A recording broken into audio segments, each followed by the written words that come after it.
Welcome to Dyscassia, a podcast for parents and teachers about the best way to support kids living with learning difficulties.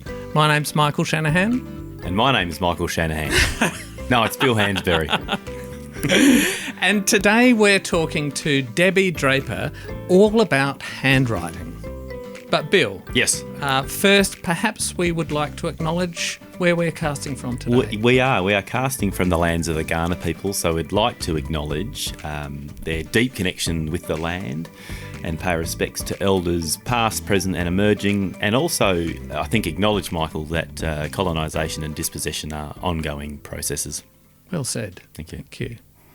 Debbie, welcome. Thank you. Debbie, we used to work, well, we didn't work closely together, but we were both in the same office once upon a time. We certainly were. Eons ago.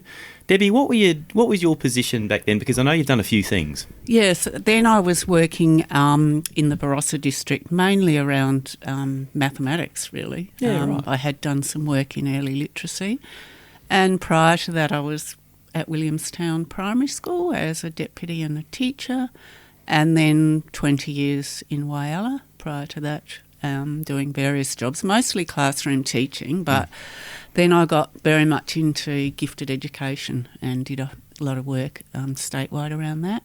But I guess my love's always been literacy and teaching kids to read and write well. So I think my heart is in teaching. I decided in grade 5 that I was going to be a primary school teacher. Wow. And I still remember myself in the schoolyard thinking that's what I'm going to do, and I sort of never wavered from that. So, Wow, that's fantastic. Did you like the look of yard duty? No, I didn't notice that then. That could have changed my mind a bit. So why handwriting? Why? How did that happen? Well, I think I'm one of those lucky people that always got reports saying, the neatest worker in class and that sort of thing. But I didn't really take a lot of notice of that until I started working with kids. And I think you mentioned in a previous podcast about how sometimes you can fudge reading. You can fudge that. You can pretend read, but writing is such a visual thing, and you're being tested on that or being noticed for that constantly. And I just noticed kids in my class, because I've mostly taught, sort of middle primary classes, and by the time you get those students, their handwriting habits are quite ingrained, but then you've got kids who start not writing. They just don't want to write because it's such, if they're poor at handwriting, it's such a visual show of their failure. Yeah. And so they muck up, their behaviour becomes quite distracting, they need to go to the toilet, all that sort of thing. So I thought, well, why is this? And I think from that it's sort of going back to particularly when I was working with reading, that connection between reading and writing, and how important it is to get handwriting right from the get-go and before kids have the habits that are really badly ingrained. We were talking about this, Debbie, just before we started recording. Michael was sharing, we were both sharing stories about those kids that have those really pronounced control difficulties, whether you call it fine motor or whatever. And I posed a question to Michael. I said, if every school focused on and intervened with things like grip and the way kids sit when they write, and had a clear focus on handwriting, would we see fewer of these kids? I don't know, but what are your thoughts? My thoughts are you would definitely see fewer of these kids. One thing that I did when I was working on the Big Six in the Northern Adelaide region, we did several years focusing on comprehension and the Big Six. One thing that I always talked about when we talked about fluency of reading was fluency of writing. And I sort of thought I'd really like to do an experiment here, and I made up some handwriting kits. They were really sort of, depending how you define multisensory, but they had lots of different implements in them, just the $2 boxes that you get, texters, pens, pencils, all sorts of things, different writing surfaces, whiteboards, iPads and that sort of thing. And I asked anyone in the group if they would like to take these kits away. There are about 15 different handwriting kits, and there was a process that we used to teach them, and one of the teachers said, yeah, I'd love to do that, and she was a reception teacher at quite a disadvantaged school in Northern Adelaide. And I said, the catch for you is you're going to have to present back to the group at some stage about what you found. And so she took video of students before and handwriting samples before, and then every day for 6 weeks, 15 minutes of this very explicit handwriting instruction. Kids moved around the stations and practised, and it was just phenomenal, the difference. There were students in the class who couldn't grip a pencil or draw a circle to the point where it would be, can you write me an A, a K, an Ek, that sort of thing. And the students that had huge difficulties wrote really beautifully, and there were pages from these reception kids of not only beautifully written word, but it was written in sentences, it was, it with a really good flow of thought.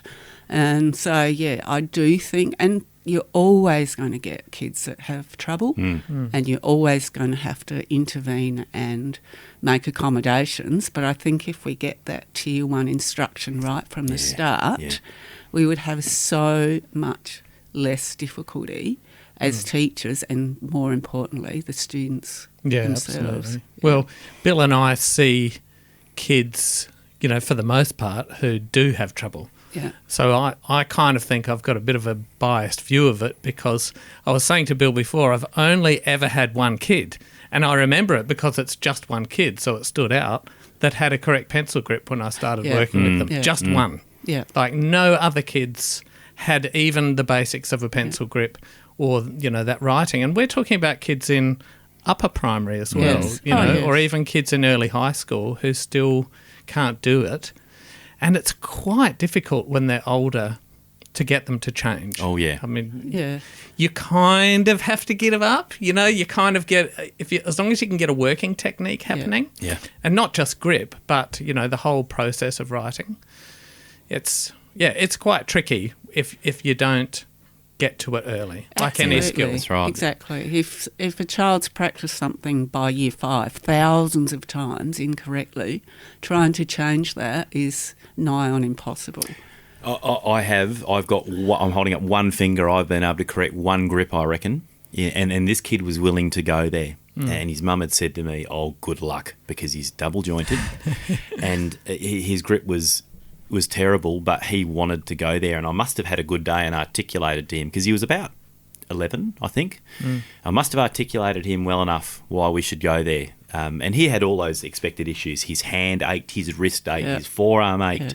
When he wrote, so I remember I would tap his finger because I could see the pressure he was putting on.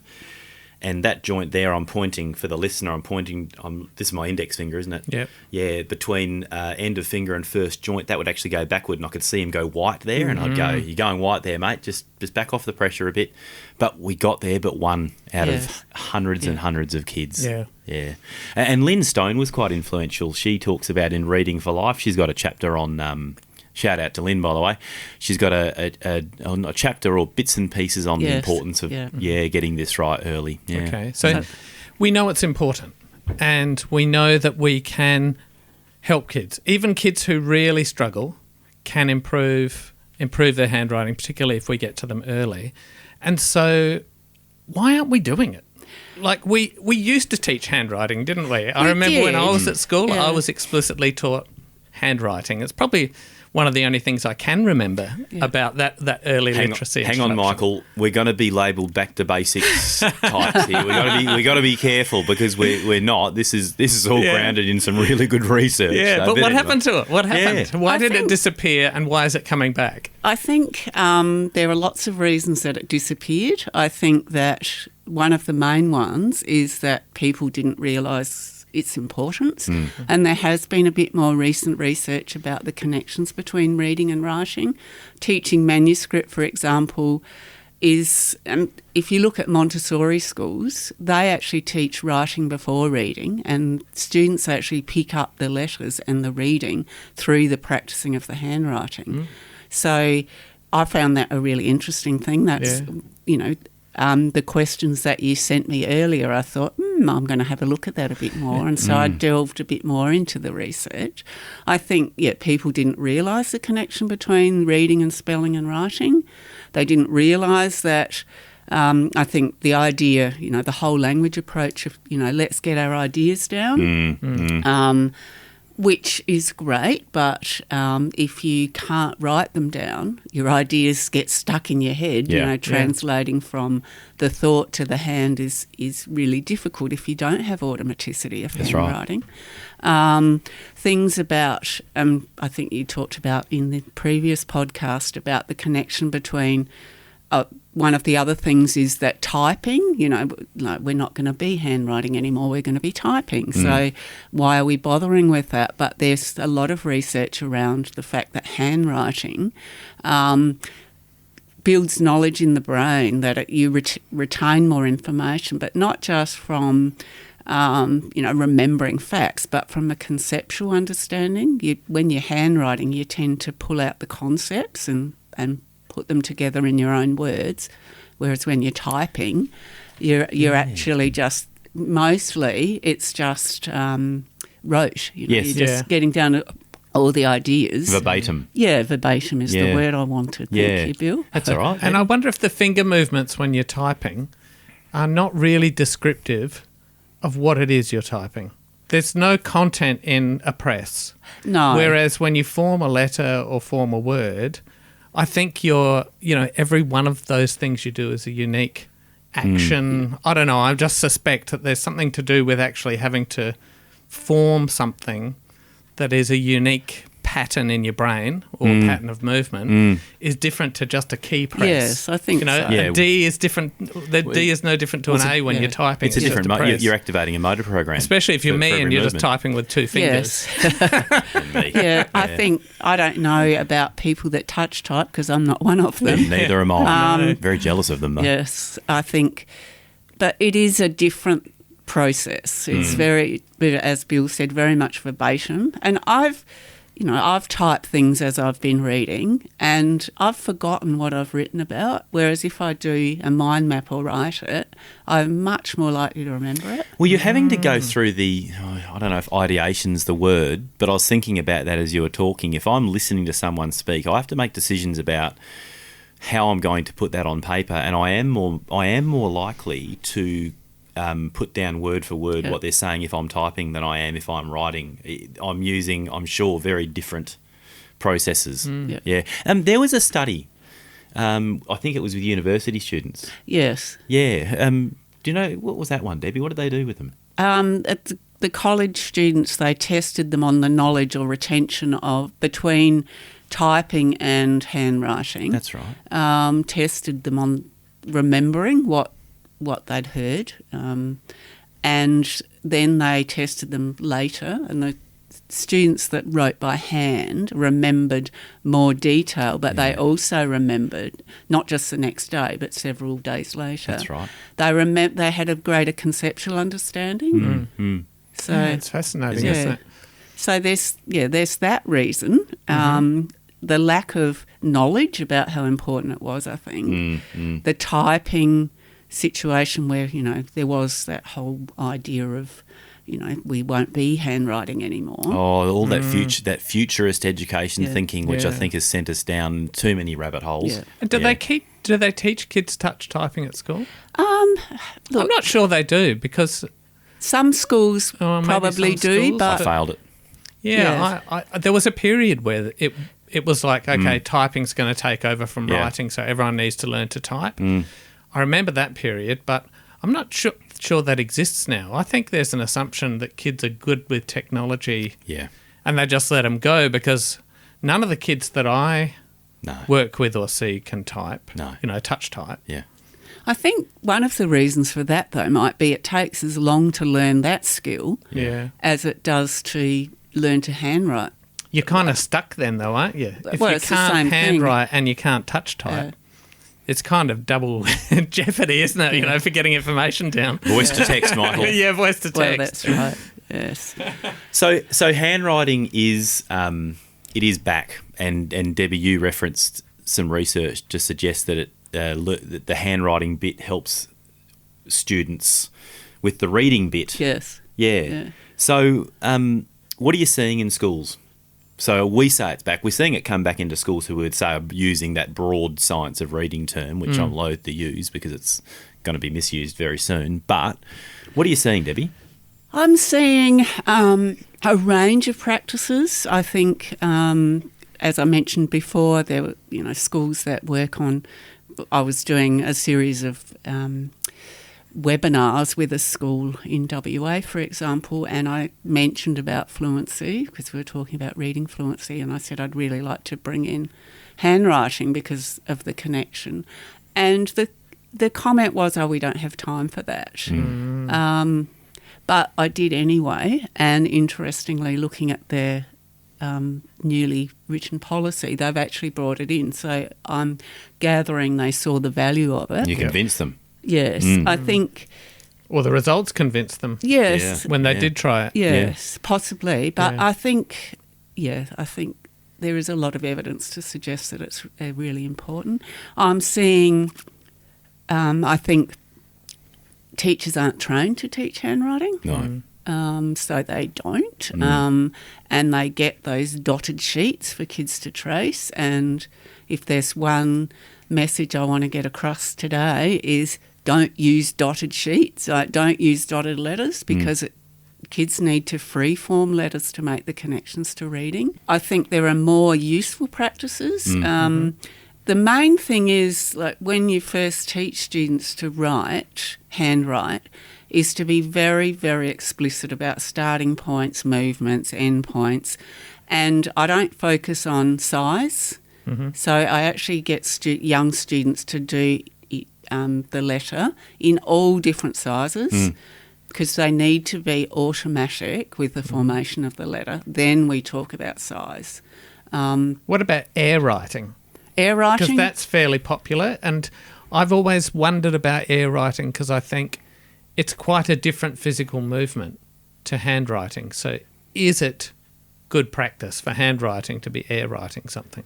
Well, I tend to use it, but just so that I can see what students are doing before we move on to the stations. What I do is when I teach, and I guess this is something I've put together through reading and practicing with kids and seeing what works, it's the gradual release of responsibility. I show students how to form the letter. I give them examples. I have a range of examples that I've written on the board as I'm talking through where I start, where I go next, and all of that sort of formation talk. Then I get them to look at the letters and tell me which one of my letters is the best and why. And so that's about that criteria for success. We need to start in the right place. A letter needs, if it's an at, for example, it has to join up and all of those sorts of things. And then I've put together a PowerPoint I've animated. So whilst the students are practicing, they're seeing the shape or the formation of the letter constantly. And then they're going around in their pairs around to these different stations and just practicing that letter. So by the end of the lesson of about 10 minutes or so, they've probably practiced that letter, 30, 40 times. And it's such a short amount of time in the day, and I think it has such a huge impact. Well, it really is a skill of repetition, isn't it? Absolutely. Repetition, which could be boring, but it sounds like having stations kind of breaks it up. Adds a bit more interest, a bit more variety to it. And I think just because we're focusing on formation before they use a lot of paper and pencil work, they've got that automated so that when they go to the paper, we can start focusing on lines and size and that sort of thing. There'd be teachers listening who have built that into their review routines. So a school I'm thinking of, the students have their whiteboards and they write out the alphabet in lowercase.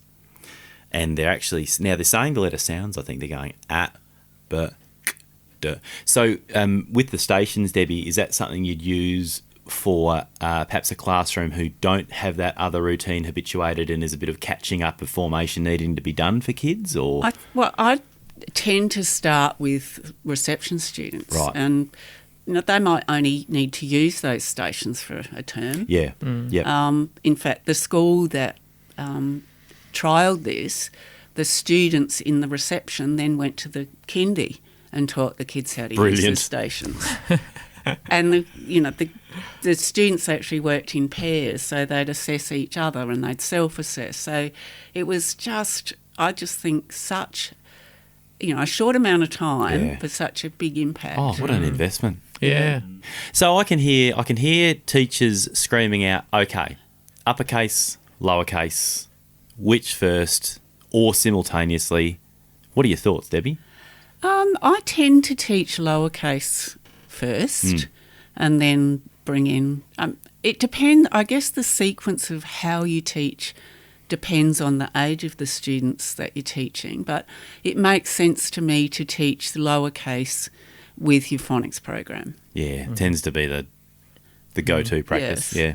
But with older students, I tend to teach the same letter formation together. Yeah. So an A and a D and a K and a G are all 2 o'clock letters in my language. Yeah. And that kind of tends to help if you remind students that D is a 2 o'clock letter, then they don't necessarily get those reversals as often. No. I tend to talk to older students about the letters in those formation groups, and I've got that on the PowerPoint, and I remind them that it's a 2 o'clock letter or whatever it is. What are some of the other 2 o'clock letters? And they can tell me. Yeah. So, Okay, so a teacher's doing the right thing and following a phonics sequence, and we're talking about letter families, and those letters aren't going to come next to each other. No, they're not. Yeah. So what do we do about this? Just wait until that code's in and then start to talk about the families, the formation families? I think I've pondered about this. I don't know that there's an easy answer, because teaching letter formation is best done sitting at a desk with feet on the floor. Oh, here we go, yes. I want to go here. Yeah, yes. That's teaching letter formation is better. We've already talked about, the pencil grip, holding the paper correctly, having it slanted, feet on the floor, anchor the body. All of those sorts of things are really important for pen and paper or pencil and paper, handwriting, explicit teaching. Yeah. However, when you're doing phonics, there's a really good reason to use whiteboards. It's all about purpose. I think as a teacher, you want to see very quickly that a student has got it right. That's right. So the chinning it of checking very quickly, whereas if you've got them all sitting at a desk with paper and pencil, it's going to take you a much longer and your lesson is not going to flow. So you have to get back to purpose, I think. Yeah. And I think you need to do both. I think you need to have that explicit handwriting instruction. Oh, yes. Sometimes we focus really heavily in handwriting lessons, and then the students go to do their writing or spelling and we forget about it. Yeah. And I see that beautiful handwriting books with kids and then their general workbooks, not so good. So I think it's about keeping up that, I use the concept of 5-star work with my students, that handwriting is part of your 5-star work. Yep.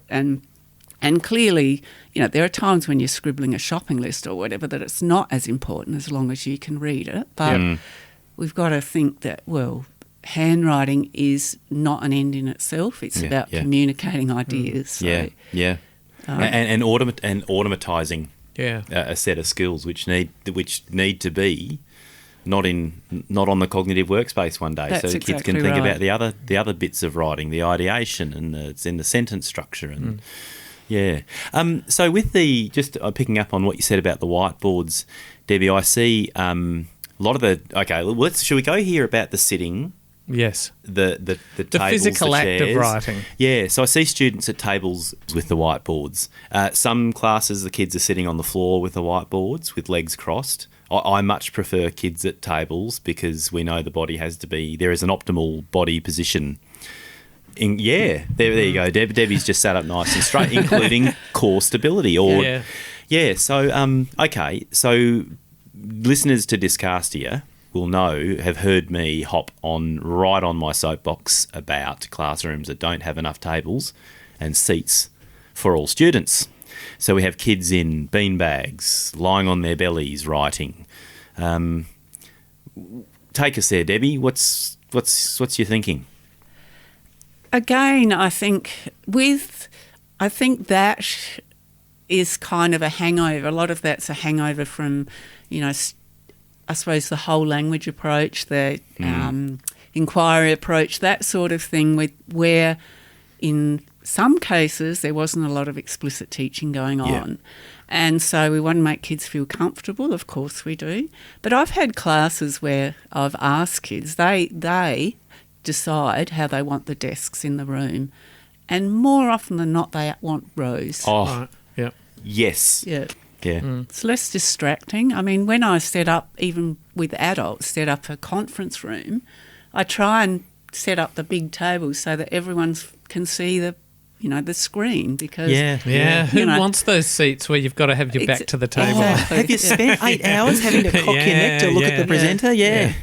So, I think there's a lot of that, and I get why teachers want students to feel comfortable, but there's a bit of misconceptions about what is comfort. A lot of kids do like that predictability. I think we know there's lots of research around the best practices for handwriting, and they are, being able to see the screen or the board, and particularly for kids that have trouble handwriting, it's not about looking at the board, it's actually about having it on their table as well. Yeah. So, because that act of sort of looking at the whiteboard and then going back to writing it is just too much. Yeah. For some kids that are already struggling. That's right. And finding your place again. Yeah. Yeah, exactly. Now, we've been talking about pencil grip already. Yes. And you kind of immediately go to pencil grip when you're thinking handwriting. Yeah. And when I first started out, that was my focus as well, which is difficult. Like, as we've said, it's very, very difficult to change a kid's habituated pencil grip. Oh, yeah. But I read some research that said actually pencil grip, I think it was only down number 3 on the list of the important part of writing and writing neatly. And number 1 was body position and feet firmly on the ground. What are your thoughts on that? Where do you kind of focus that physical activity?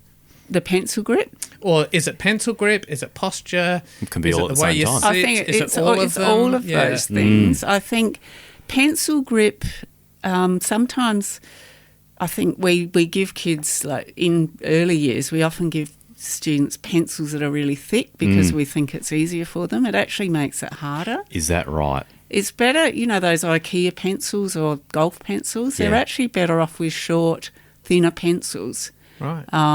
But even with my Year 5-6 class, there were students that had a pretty awkward pencil grip but had a very fluent, neat handwriting style. Seen it. So you don't want to change that. If it's comfortable for them, if they're not, doing the white knuckle, and it's not fatiguing, then, there's no point in trying to modify that grip then. So if it's not broken, don't fix it. Exactly. Right. And I was reading just recently some research about, you've probably seen those students that do the hook grip. Yes. With their writing, and that's there's a different sort of grip possibly recommended for those students because they don't, have a positional difficulty. So what do you mean by the hook grip? When you... Right. So their arm bent around. Yeah, their arms bent around and they're probably if you think about it, it's hard on radio. Yeah. I can show you. If your fingernails would probably be facing your chest Yeah. Yep. as they're writing. Yeah. So there's a suggestion that they use a slightly different grip, and I can put that in the research notes as well. Yeah, that'd be good. Because those students tend to have like when they have their elbows against their body, their hand is in an unusual position. So there's something. So going back to your original question, it's about what's going wrong here and why is it going wrong? Because there are lots of problems that you need to sort of work out what is it that needs remediation. There are lots of things that we know are good practice. So what is it that this student's not quite getting? Yeah. So it's not a blanket answer is what I'm trying to say, I guess. Yeah. There's probably an important caveat to the if it's not broken, don't fix it. Your example, Debbie, was a Year 5 class and you get those kids with the awkward grip who are fluent. Yes. I would fix it in a reception student, even if they seem to be keeping up with everyone and they've got the same level of automaticity, but we can predict there'll be problems later. Exactly. Yeah. What about pencil grips? So with some of my kids, I use pencil grips, and when I use these pencil grips for the kids who want to change their grip, yes, and are keen to do it, but just keep forgetting. Same. And so it's just like a physical reminder for them that their fingers are in the wrong spot, because it's kind of hard, to fit your 3 fingers into here, or it's obvious when they're not in the right spot, and I can say, tuck that finger, okay, remember to tuck the finger. What do you think about using pencil grips?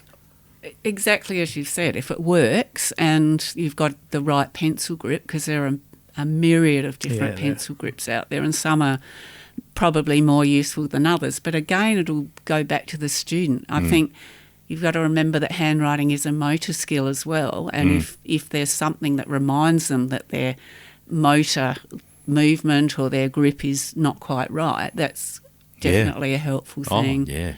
I've seen rubber bands around pencils and kids' wrists. There's all sorts of things you can do to try and help remediate a grip or get them to do it correctly in the first place.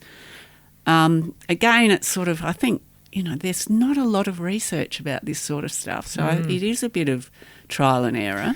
I often will give kids a choice of trying different grips. Yeah. The simpler the better. I mean, sometimes just with a normal implement, I'll get students to scrunch up a tissue in their palm because seen this that kind of helps them maintain that right hand position. And if they drop it, if it comes out, they've lost their position. Yes. Oh, the simplicity. Yeah, there are lots of quite simple things, but again, it's sort of the student has to want to and feel comfortable. So. And I think it's really important to give kids choice sometimes, like, especially older students. Like with younger students, you've got all sorts of things like you put the pencil towards you and you grip it and then it just goes back. You fold it back. You pick it up and it folds back. Seen that, So there are different little techniques. There are lots of videos out there. Again, I can, provide links to lots of different resources. So, great. We can put those in the show notes. Yeah. Should we be using dotted thirds books or just straight lines or no lines? Depends on the stage of the student as well. Like I mentioned that no lines to start with for formation. Then gradually bring in lines, wide lines for younger students. I'm a bit torn about dotted thirds.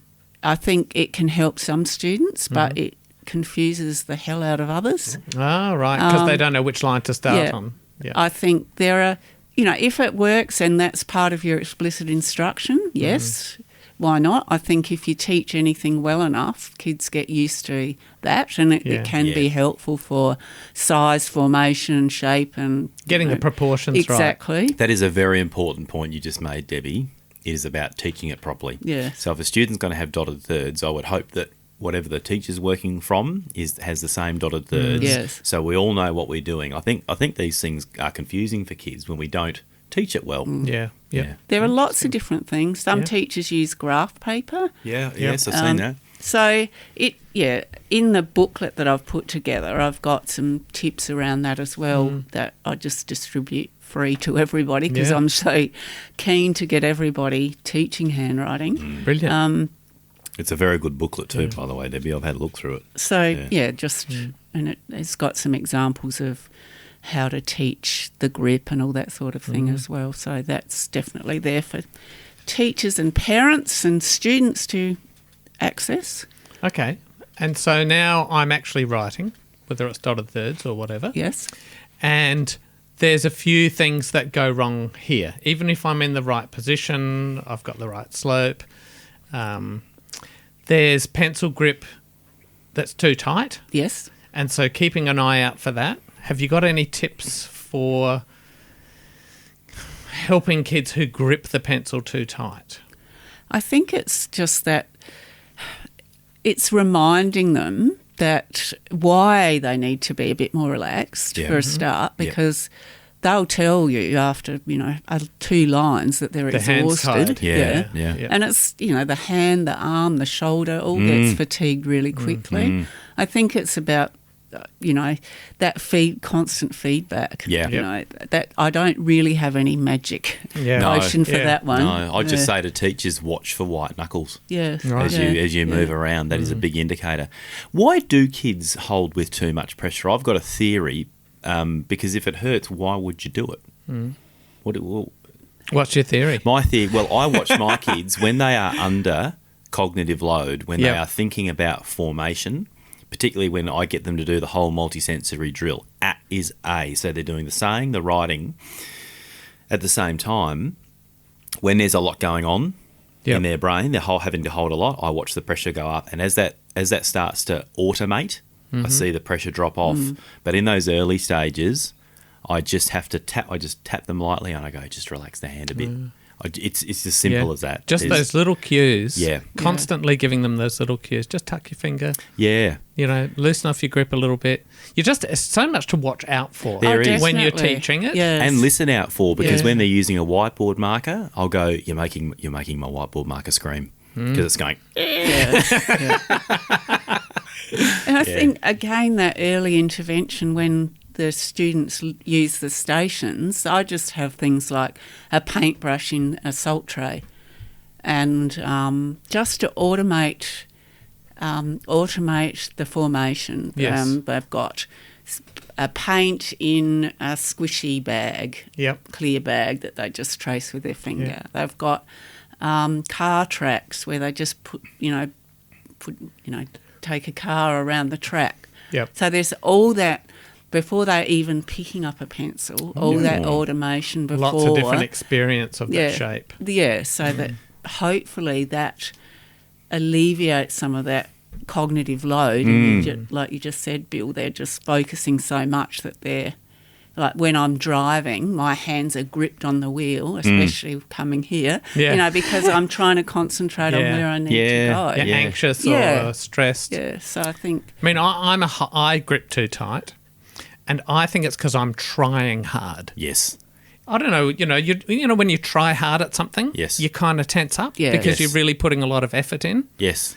And so just that simple reminder to relax is like, okay. Any golfer will tell you part of their pre-hitting the ball routine, the last thing they'll do is relax their grip. Yeah, relax. Before they start their swing. Relax and focus. Yeah. Yeah, mind you, at the net when I'm playing tennis, I don't hold the racket tight enough. So there you go. You'd end up throwing it across. Well, that's your excuse for throwing your racket across the court. My racket never gets thrown, Michael. No, it does. It does. I'm terrible. Oh, really? I've just outed myself. Debbie, can I just pick up on the stations and those different modes, the paint in the bag? I hear I've heard a few schools that have been in the science of reading for a little while kind of mockingly go, no, we don't do the shaving cream in the tray, we just get the kids to write.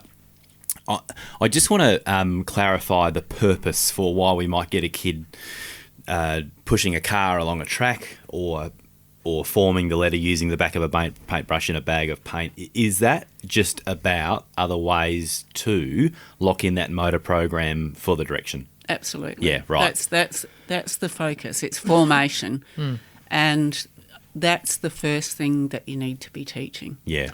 How do we know if a kid's ready to write? And are there things kids should be doing pre-writing?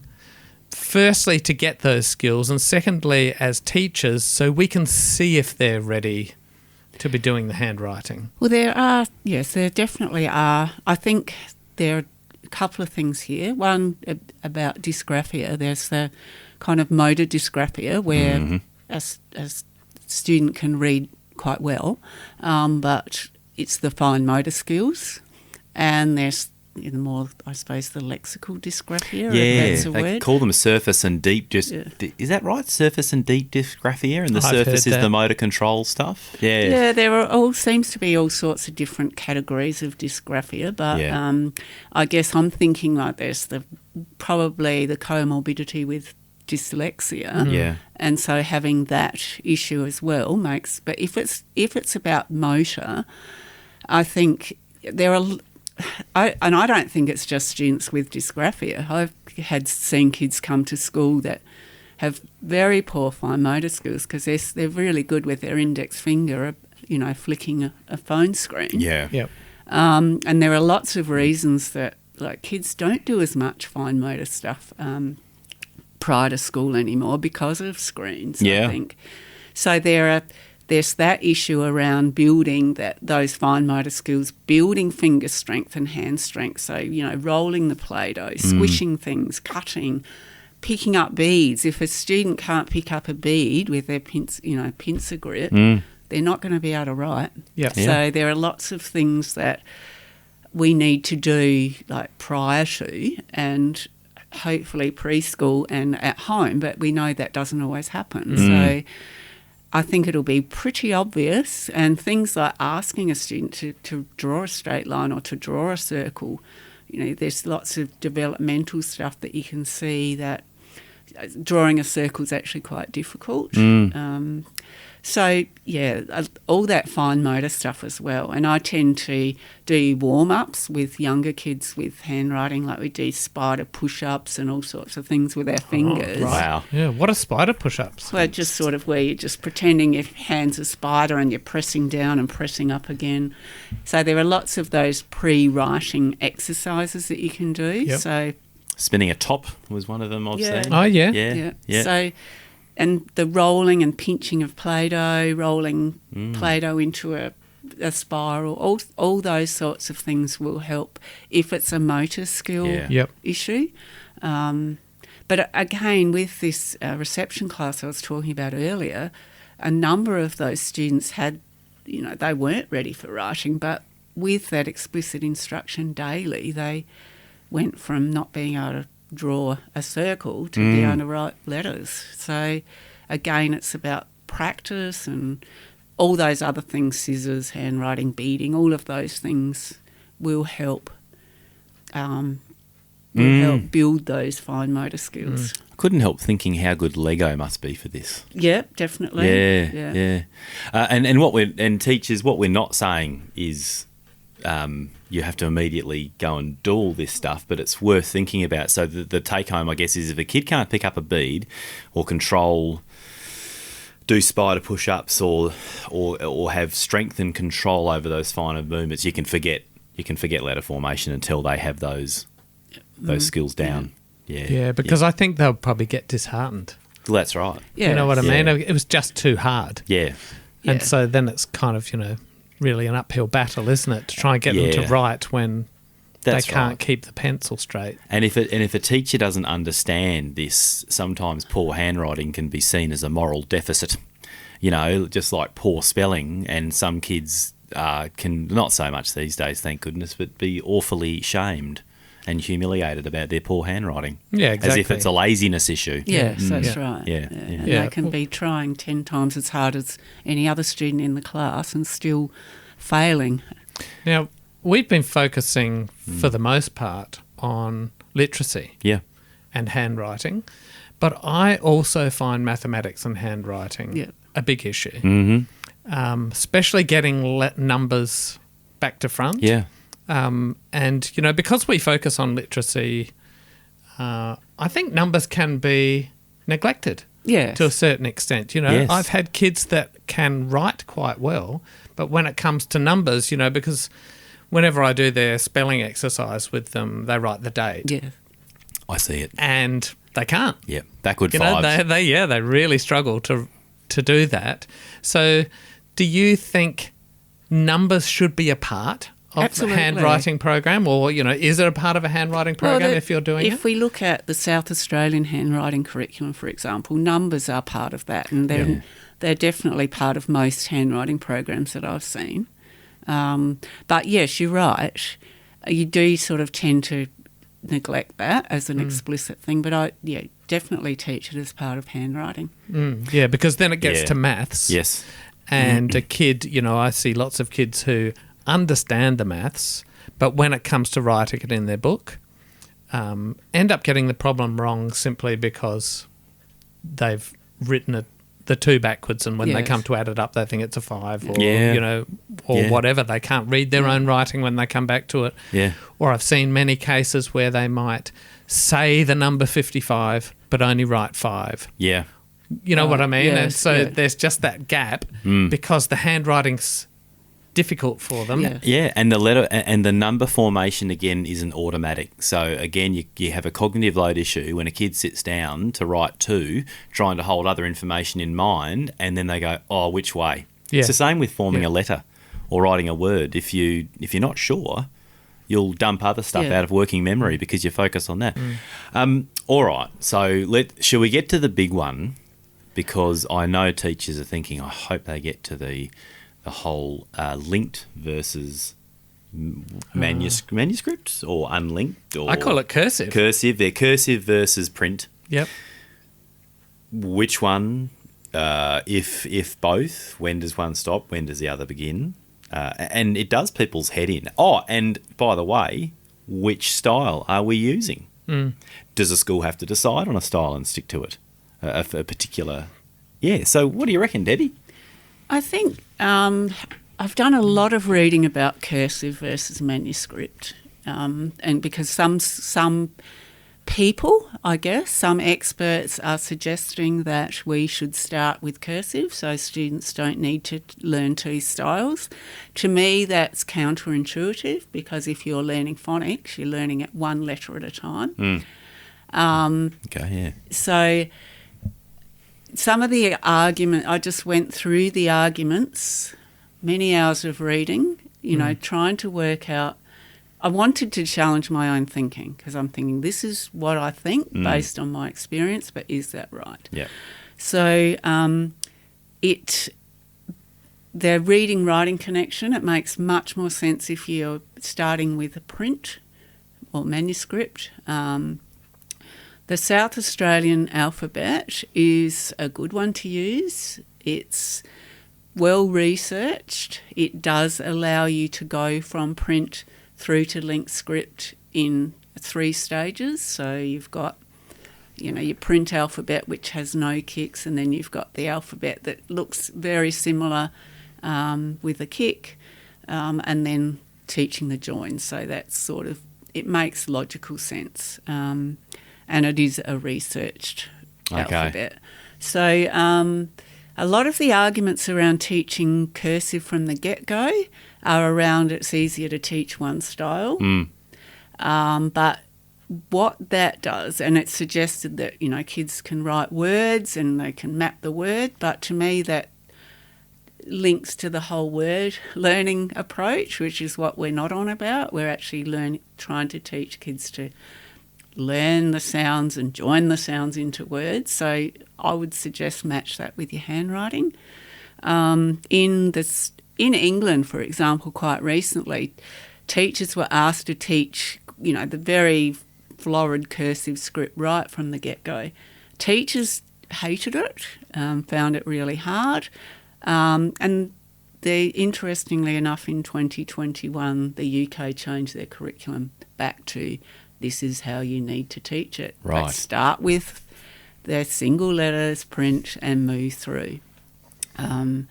So I don't think there's a lot of evidence to suggest start with cursive or linking, but in the curriculum about year 3, 2, 3, they should be starting to link up. With some kids, even older kids, I just get them to continue with the print or just with a few kicks, because trying to get them to link at that stage just confuses them even more. Yeah, right.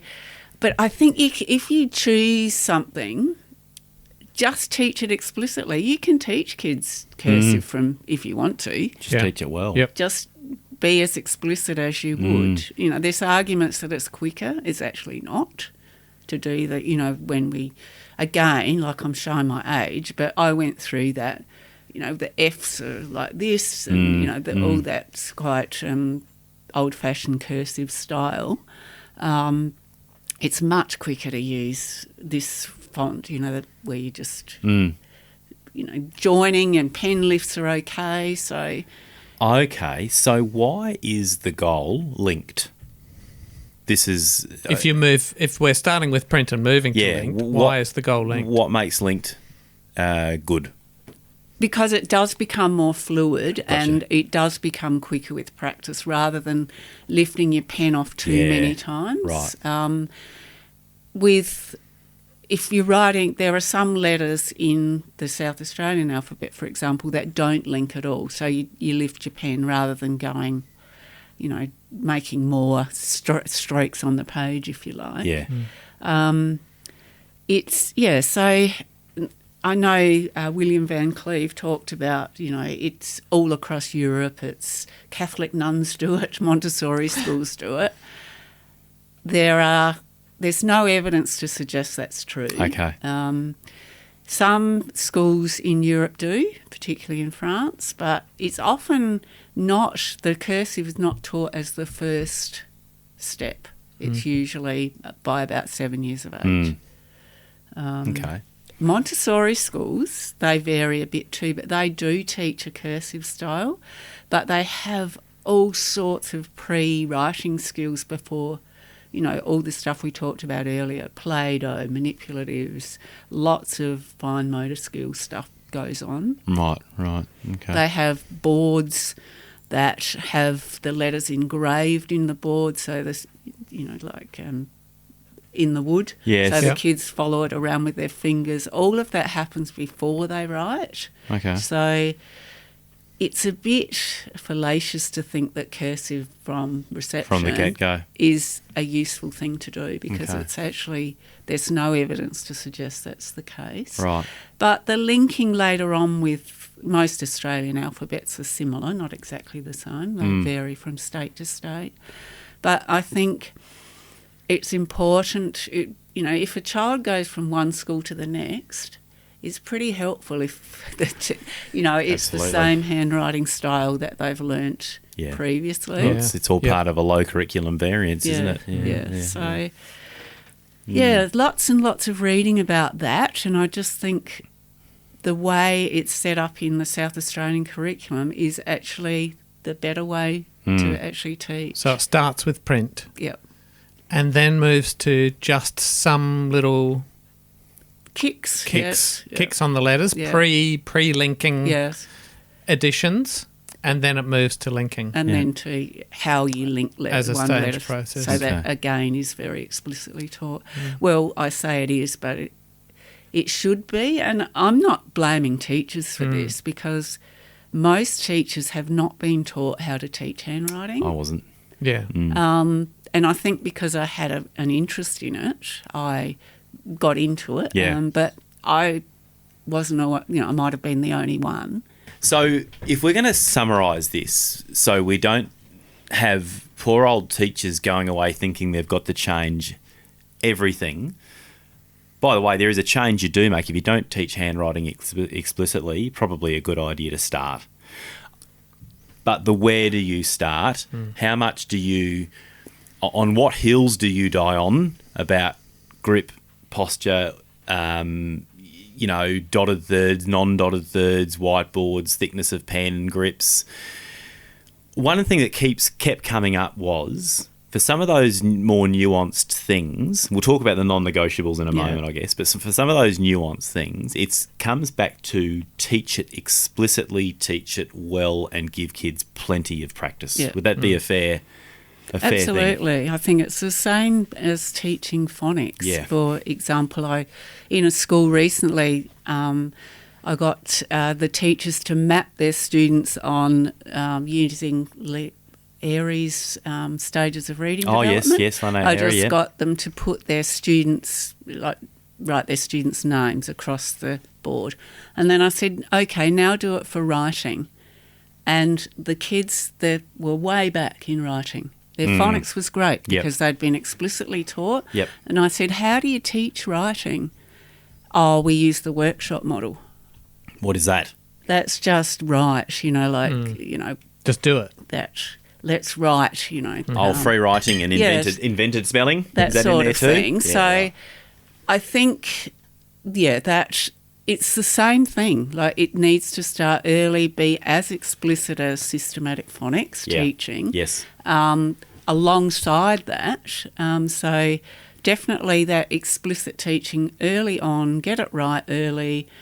You'll scrub out 90% of your problems probably in, probably a term of explicit teaching. Yes. In reception, in terms of formation, then you can move on to the next step. So if you are teaching literacy in an explicit, structured way, you are getting the kids' handwriting anyway because it's part of the multisensory routine. Yes. So that a lot of that takes care of itself, doesn't it? Handwriting instruction is built into the program. You can't not do it, and if you're not doing it, you're missing a big part of it. Yeah. Okay. What are the non-negotiables about kids and how they sit? What have we discussed, and how their body looks and how they write and what position they're in? Well, the desk at the right height, if not something to firmly plant their feet on the floor. Yep. That, good posture that's slightly leant forward, which, kids with core need core strength to be able to do that, which can become exhausting if they don't have that. Slightly lean forward, correct pencil grip, hand on the paper so it's not, it's scattering all over the desk or sliding everywhere. Yep. So to anchor the paper, just head tilted forward. It's very, very explicit. I have pictures up showing kids what it looks like. We practice that. There are all those things that, are non-negotiables really about when you're sitting at a desk, this is the best way to get the best out of your handwriting. So we're not doing a handwriting lesson with kids lying on their bellies on the floor? No, we're not. Good. Or sitting in beanbags. Or sitting in beanbags. No. Okay. So, look, parents, just a note for you, and I always say this, I wrote a blog which had a big bit about this. If you're looking for a school that's going to teach this stuff well, one of the things you're looking for are there enough desks and seats? Yes. All right. Okay. Well, thank you, Debbie, for joining us. Well, thanks for inviting me. I'm happy to share resources and hope that it really does help somebody. Where do people find you, Debbie? You can find me on Facebook at Debbie Draper Educational Consultant, or just search my name and you'll probably find my website. Excellent. We did that before, didn't we? Yeah. Okay. Which I'm currently updating, but yes. And we'll link that in the show notes. We will. Thank you, Bill. Thank you, Debbie. Debbie, I wish that I had you as a teacher. Me too. I wish that I had teachers who had, taught me to write because, like I said, it's a really tricky thing when you struggle with it. And teachers, parents out there, please don't ignore this. Yeah. Don't just make this something that's an optional extra. It really should be part of the whole package. It's one of the things that really matters, isn't it? It's fundamental. And we're not anytime soon going to be replacing handwriting with typing or whatever. There's always going to be a case where you've got to be writing in front of somebody, filling in those dastardly forms. Yes, that's right. And we just don't want to have those extra little bits of humiliation that kids have to go through. Correct. of not being able to do something as fundamental as that. So handwriting's not going anywhere soon. So don't listen to those bonkers educational futurists who tell us in 5 years no one will be handwriting. We just got to do what we got to do. Yeah, absolutely. Yeah. Thank you so much. You. Sadly, a few days after the recording of this Discastia episode, we heard the very sad news that our fellow dyslexia advocate and friend Sandra Tidswell had passed away after a battle with cancer. Sandra has been absolutely instrumental in advocating for kids with specific learning difficulties, mainly dyslexia, for lots of years. Sandra was right there at the beginning when the group DAG Bags was formed in South Australia. And Sandra then was there as DAG Bags morphed into Dyslexia South Australia, and then was a founding member of Code Red with the other incredible Sandra Marshall.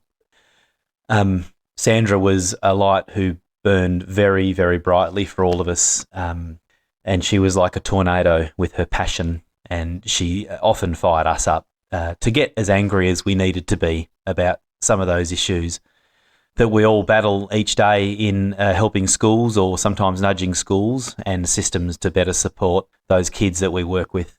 Any of you who in South Australia who have benefited from the Facebook group Dyslexia Community South Australia, that was also Sandra Tidswell who conceived and moderated that group.